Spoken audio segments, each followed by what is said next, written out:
Assalamualaikum warahmatullahi wabarakatuh. Dalam video ini, kami ingin mempresentasikan tentang keamanan jaringan komputer. Kami dari kelompok 4 yang beranggotakan Andriansyah, Cica Suryani, Dea, Faris Gunawan, Indah Saputri, dan Muhammad Bekrol Haidar. Aspek-aspek keamanan komputer. Aspek-aspek ini ada 8, yaitu yang pertama authentication, yaitu agar penerima informasi dapat memastikan keaslian pesan dari orang yang diminta. Yang kedua integrity, yaitu keaslian pesan yang dikirim melalui sebuah jaringan dan dapat dipastikan bahwa informasi yang dikirim tidak dimodifikasi. Yang ketiga non-repudiation, yaitu hal yang bersangkutan dengan si pengirim tidak dapat mengelak bahwa dialah yang mengirim pesan atau informasi itu.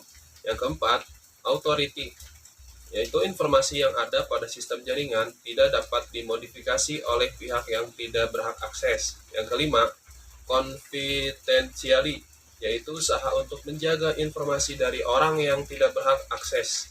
Yang keenam, privacy, yaitu pribadi. Yang ketujuh, availability, yaitu ketersediaan informasi ketika dibutuhkan. Yang terakhir, yang ke-8, akses kontrol, yaitu pengaturan atau user ID. Aspek-aspek ancaman komputer. Yang pertama, interruption, yaitu informasi yang ada dirusak ataupun dihapus ketika dibutuhkan data sudah tidak ada lagi. Kemudian interruption, yang artinya informasi yang ada disadap atau orang yang tidak berhak akses ke komputer, di mana informasi tersebut disimpan. Kemudian modifikasi. Modifikasi artinya ancaman terhadap integritas orang yang tidak berhak ataupun berhasil menyadap lalu lintas informasi yang sedang dikirim. Kemudian fabrication. Fabrication yaitu memalsukan.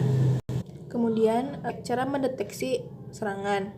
Nah, yang pertama itu anomaly detection atau penyimpangan. Yang kedua Moses detection, yaitu detektor melakukan analisis terhadap aktivitas sistem, mencari event atau set event yang cocok dengan pola perilaku yang dikenal sebagai serangan. Kemudian network monitoring adalah sistem pemantau jaringan.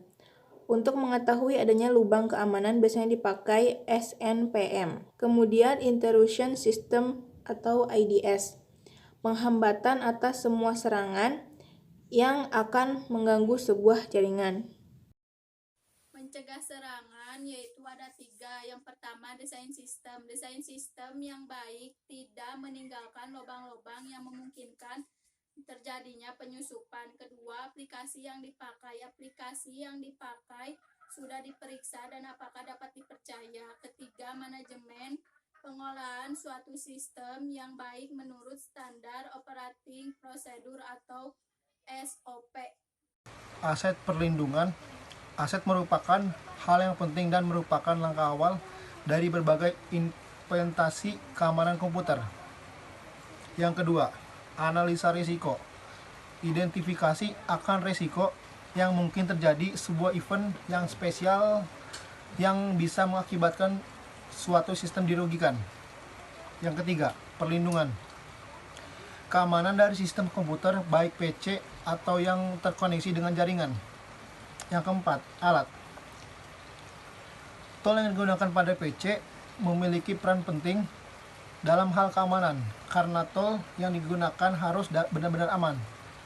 Yang kelima, prioritas. Perlindungan PC secara menyeluruh. Macam-macam serangan. Yang pertama, intrusion. Penyerangan jenis ini memungkinkan sang penyerang dapat menggunakan sistem komputer yang kita miliki. 2. Intelijensi. Proses pengumpulan segala informasi yang berkaitan dengan sistem target. 3. Land attack. Hacker menyerang server yang dituju dengan mengirimkan paket palsu yang seolah-olah berasal dari server yang dituju. Akibatnya, server yang diserang akan menjadi bingung. 4. Logic bound. Program yang dimasukkan ke dalam suatu komputer yang bekerja untuk memeriksa kumpulan kondisi di dalam suatu sistem. 5. Operation System Fingerprinting, Istilah ini mengacu pada kegiatan menganalisis sistem operasi pada sistem yang akan diserang. 6. Smooth attack. Serangan yang dilakukan dengan mengubah alamat IP dari datangnya request. 7. Scanning. Kegiatan para hacker atau cracker untuk mengidentifikasi sistem yang menjadi target serangan dan mencari celah keamanan yang akan digunakan untuk menembus suatu sistem. 8. Backdoor. Seperti namanya, backdoor merupakan suatu akses pintu belakang yang diciptakan hacker setelah berhasil menyebol suatu sistem. Hal ini dimaksudkan agar hacker mudah mendapat akses kembali ke dalam suatu sistem yang sudah diserangnya. Software keamanan sistem, antivirus software, anti-spam software, firewall, backup resort. Kebijakan sistem keamanan komputer pengguna. 1. Jangan download executable file atau dokumen secara langsung dari internet apabila Anda ragu atau asal sumbernya. Jangan membuka semua file yang mencurigakan dari internet. 3. Jangan install game atau screensaver yang bukan dari OS. 4. Kirim file dokumen dalam format RPT, Rich Text Format, bukan doc atau dokumen apabila merasa ada masalah pada program OPEX. Selektif dalam mendownload attachment file dalam email. Sekian presentasi dari kami. Terima kasih. Wassalamualaikum warahmatullahi wabarakatuh.